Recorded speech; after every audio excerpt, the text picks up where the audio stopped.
Here we have two engines. This one is oversquare. Its bore is twice as large as its stroke, giving us a bore-to-stroke ratio of 2. The other engine is undersquare.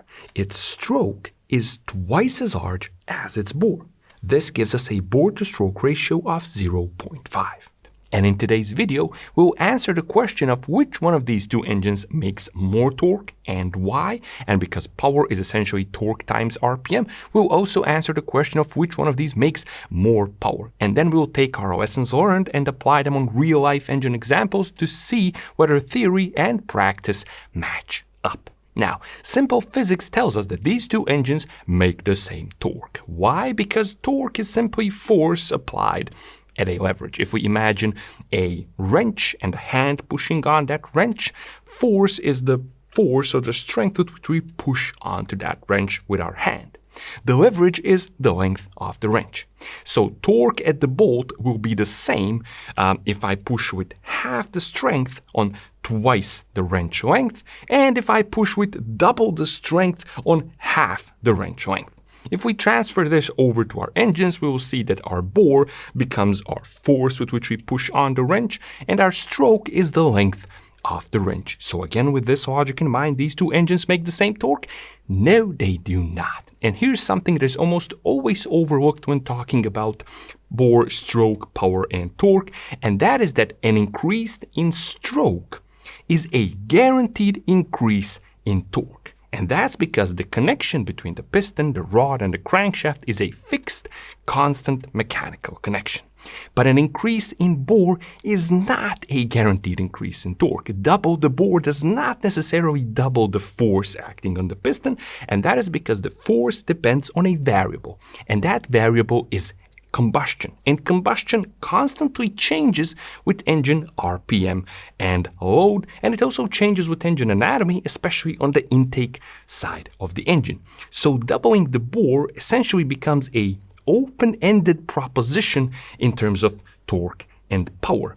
And as you will see with our real-life engine examples, how torque, power, and maximum RPM are affected by an increase in bore greatly depends on how we choose to realize the potential of that open-ended proposition. As you know, to create combustion, we need air and fuel. And we need somewhere between 11-ish to 14-ish parts air to just 1 part fuel. So the struggle is to bring air into the engine. Fuel pumps, fuel injectors, or carburetors are more than capable of providing the little fuel we actually need to create good combustion. Now, how much air comes into the engine at different RPM depends on a great number of different engine parameters. Throttle body diameter, intake manifold size and shape, intake runner length and diameter, intake port shape, diameter, and length. Number of intake valves, design of the intake valves, location of the intake valves within the combustion chamber, the angle of the intake valves against the center line of the engine, the intake valve seat, number of angles and type of angles and overall design, the overall shape of the combustion chamber. And then finally, of course, have camshaft lift and duration, which determines how much and how long the valves stay open, which of course greatly impacts how much air comes into the engine. Now, with modern engines made in the past 10-ish years or so, we can continuously vary some of these parameters to partially compensate for the different engine breathing requirements at different RPM. For other parameters, we have 2, maybe 3 fixed settings, and we can change between them for different RPM ranges. The rest of these are completely fixed. Once the engine is built and assembled, we can do nothing about them. And their completely fixed nature, together with the realistically partial control of the other parameters, means that we can only truly optimize engine breathing for a certain relatively narrow RPM range and have a compromise everywhere else. If you have ever taken your thumb and placed it against the end of a garden hose, you have experienced how changing the diameter of a pipe or hose changes the velocity with which the fluid travels through that pipe or hose. Now, air is also a fluid, and the intake manifolds, runners, and ports are essentially the pipes through which it travels. Unfortunately, we do not have a magic movable thumb that we can place on different parts of the engine when it is so convenient. And so the engine faces a constant compromise between air quantity and air velocity. Ideally, you want both high air quantity, which then gives you the potential to add a corresponding amount of fuel and create a large, powerful combustion and have high power potential. But you also want high air velocity, because the faster the air moves, the better we mix the air and fuel, the better the combustion quality, and the higher the combustion pressure acting on the piston, and the higher the force on the piston that is transferred to the rod and the crank, and the higher the torque output of the engine. But there's a problem. Air quantity and air velocity, they sort of work against each other. Let's imagine that we create a large opening, a pipe with a very large diameter. This gives us the potential to flow very massive amounts of air, high air quantity, through this opening, but unfortunately the air will move slowly through it. In general, the larger the opening, the higher the potential maximum air quantity, but the lower the air velocity. Now, at high RPM, this giant opening is not a problem, because the piston at high RPM has a very high velocity. It's moving very fast, so it's generating the air velocity through this opening that we need to properly mix the air and fuel. But at low RPM, we run into problems, because at low RPM, piston velocity is also low, so air moves very slowly through this opening. Large quantities of air might be coming into the engine, but we're doing a very poor job of mixing the air and fuel together, which means that the combustion quality is pretty poor, and this results in a low force acting on the piston, and thus we get low torque and low responsiveness at low RPM. Now, we can fix the problem at low RPM by reducing the diameter of our opening. This is going to restore air velocity at low RPM, which will restore good air and fuel mixing and torque and responsiveness at low RPM. But now we have sacrificed our potential to flow large quantities of air through the opening, which means that at high RPM, the engine will be choked. It will struggle to breathe through this opening, and power will be reduced. You can easily visualize this by imagining breathing through a straw. It's okay when you walk, but trying to run and breathe through a straw will probably result in you fainting. Now let's see how bore and stroke impact air quantity and air velocity. If we observe our two engines running side by side, we can see that the piston in the undersquare engine travels a lot faster, even though the engines are running at the same RPM. Of course, it must travel a lot faster because it's trying to cover a greater distance, the increased stroke over the same period of time. But this is good. Increased piston speed means increased air velocity even at low RPM, where piston speeds are naturally low, so we get good air and fuel mixing at low RPM and good torque and responsiveness at low RPM. But there's an additional factor which favors increased air velocity in undersquare engine designs, and that is the reduced bore diameter. A reduced bore forces small valve diameters because we simply can't fit large valves inside a small bore. And these small valves then dictate reduced orifices and diameters of everything else in the intake system, because we must maintain consistency in the entire intake system. Everything must match everything else, because if we do not have consistency, then we have vastly different airflow capacities at some point in the system, and this creates airflow inefficiencies. Air struggles to get past these points, and performance then noticeably suffers. So the small valves further improve air velocity, but as we know, small diameters and small orifices, they reduce the maximum potential air quantity, which means that undersquare engines, they can struggle with breathing at high RPM. They get choked by their small intake diameters, which means that torque starts falling off at high RPM. But undersquare engines, they aren't really even concerned with high RPM performance, and that's because they can't really reach high RPM in the first place. And they can't do it because of the very high piston velocities. As we know, to achieve a high speed, we need high acceleration, and high acceleration produces very high forces.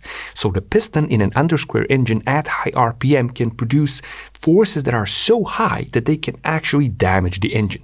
So we are forced to preserve the engine by reducing the red line, by limiting the maximum RPM. Now, oversquare engines are pretty much the opposite of all of this we just said. We have reduced piston speeds, very much so, because the piston must cover a much shorter distance within the same period of time. And then we have a giant bore, which dictates giant valves, and these giant valves then dictate giant everything in the rest of the intake. So we have a potential for massive power, but we must rev very high to realize that power potential. Fortunately though, the oversquare engine can indeed rev very high because we have reduced piston speeds and thus reduced forces throughout the RPM range. However, at low RPM we have a massive problem because we do not have the air velocity to mix the air and fuel properly, and this is because we have low piston speeds and giant intake orifices. Then we have very poor air and fuel mixing at low RPM, giving us low torque and low responsiveness at low and possibly even mid RPM, and then torque starts dramatically rising as the piston finally generates enough air velocity at high RPM to mix the fuel within the giant amounts of air coming into the engine. Now, there are two more important engine parameters which are affected by bore and stroke, and they are the rod ratio and thermal efficiency. We're going to start with the rod ratio. The rod ratio is simply the ratio between the length of an engine's rod and the length of its stroke. You divide the two numbers to get the rod ratio. So the big bore engine gets a rod ratio of 1.5. The undersquare engine gets a rod ratio of 1.25. The lower the rod ratio, the sharper the angle that the rod assumes during engine operation. The sharper this angle, the faster the rod pulls the piston down from top dead center. This occurs because the sharper the angle, the faster the rod, the angling of the rod reduces the distance between the piston and the crankshaft. The angling of the rod creates a sort of additional little distance traveled by the piston. This can be a bit hard to wrap your head around at first, but I have specific videos on rod ratio and related concepts. I'm going to link them in the corners and below. What essentially rod ratio means for us is it means that the lower the rod ratio, the more we increase air velocity. Now, this can be great, as we know, at low RPM, but at high RPM, this further increased piston velocity and thus air velocity becomes a problem. It becomes counterproductive at high RPM because the piston starts escaping the combustion too fast. And so the energy of the combustion doesn't get transferred onto the piston and torque starts falling off even faster the higher we rev. So as you can see, undersquare engines are very much suited to increasing air velocity at low RPM. However, there is a price to be paid for this. First of all, the steeper angle, the sharper angle of the rod increases the side loading of the piston against the cylinder wall, and this can increase wear. Now, my animations, they might make you think that undersquare engines always have a lower rod ratio than oversquare engines, and this is not necessarily true. We can obtain a beneficial rod ratio with an undersquare engine as well, and we do this by making the rod even longer.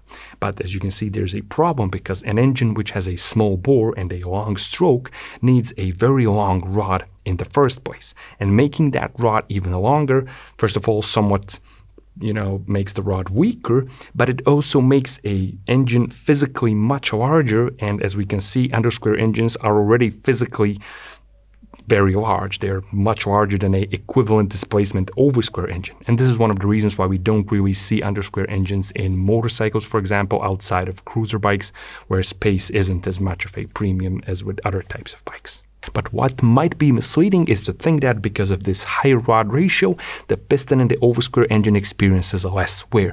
This is not true because a big bore, big diameter piston is actually easier to destabilize in the bore because we have more leverage at the ends of the piston, and getting the piston to rock or wobble in the bore, of course, negatively impacts wear on the engine. A small bore, small diameter piston is going to perform better in this regard, even with a lower rod ratio. When it comes to thermal efficiency, undersquare engines are actually more efficient. The difference isn't staggering, but it is something to take into account. They are more efficient because when combustion occurs, and that is very near top dead center of the engine, oversquare engines tend to have more surface area available to combustion than undersquare engines. And in this scenario, surface area is bad because more surface area gives the combustion more space onto which it can pass its energy onto the engine as heat. And this means that not only does the engine run hotter, it means that some of the energy of the combustion gets wasted as heat, and therefore there is less energy of the combustion remaining to be converted into actual torque. And this is why the torque increase from an increased bore can never quite exactly match the torque increase from an increased stroke. Now let's observe some actual real production engines that don't have ridiculously exaggerated differences between bore and stroke in order to illustrate a point. Let's see how things play out in practice. And let's start with something ubiquitous, something square as a baseline. Honda K20, 86 millimeters of bore, 86 millimeters of stroke, giving us a perfectly square engine. And what we have as a result is 200 horsepower at 7,400 RPM. We have 196 newton meters of torque at 5,900 RPM, and we have a red line of 8,000 RPM or near there, depending on the market where the vehicle is sold. Now, to see what happens when we increase the stroke, we have a very useful reference in the form of the Honda K24 engine, which is anatomically pretty much the same engine as the K20, but it has a much longer stroke. So the K24 has 87 millimeters of bore, just one more millimeter of bore, and 99 millimeters of stroke, giving us a pretty undersquare engine. As a result, we are now making 197 horsepower at 6,800 RPM. We are making 225 newton meters of torque at 4,500 RPM, and our red line is now at around 7,100 RPM. So this is pretty much a very expected result that goes in line with everything we were saying up to this point. Not only are we making more torque, we are making it earlier in the rev range, but power remains the same. It remains the same because the bore is the same, the valve sizes are pretty much the same, so we are not increasing our maximum potential air quantity. However, we are revving lower now, and power is, remember, essentially torque times RPM. So even if you make more torque but rev lower, you're gonna end up making the same peak power. Okay, so that was a pretty straightforward example. Let's see one that isn't. Muscle car engines. When you think of muscle car engines, you probably think of massive tire shredding torque low in the RPM range, so they must be undersquare engines. Well, let's look at an actual example to see how things work. Let's say LS2 engine, the base engine for the Corvette back in 2005. If you look at a dyno sheet of an LS2, you're going to see that around 90% of the torque, maybe even a bit more, is available below 2,500 RPM. If you look at a K24 dyno sheet in contrast, you will see that only around 80% of the torque is available at 2,500 RPM, and then we don't really get to peak torque before 3,800 RPM. We don't get close to it. So the GMLS2 should be even more undersquare than the K24. It's not. It's actually just like pretty much all muscle car engines. It's an oversquare engine. So where does all the torque come from? It comes from air velocity. And you don't need crazy piston speeds to build impressive air velocity at low RPM. The LS2 engine is a pushrod 2-valve design. The K24 and K20 are 4-valve designs. 4 valves, they flow more air, but 2 valves, they flow it faster. On top of this, despite their giant bores, LS2 engines and other LS engines, and again most muscle car engines, actually have pretty small intake ports for their bore. All of this gives us very impressive air velocity, and the LS engine, LS2 and other LS engines actually flow less air despite having a larger bore than the K20 and K24 engines.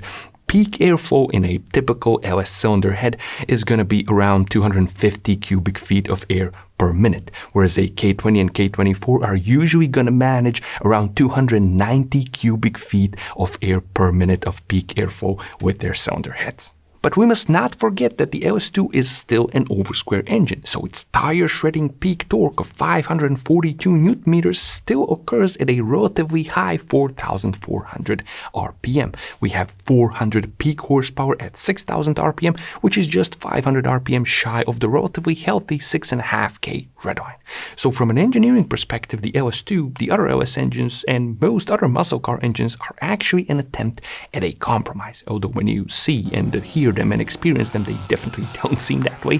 They are actually trying to marry things that don't go along with each other at all. And that is oversquare big bores with high air velocity at low RPM. But they usually manage to achieve this compromise, and the result is big power at high RPM and big torque at low RPM.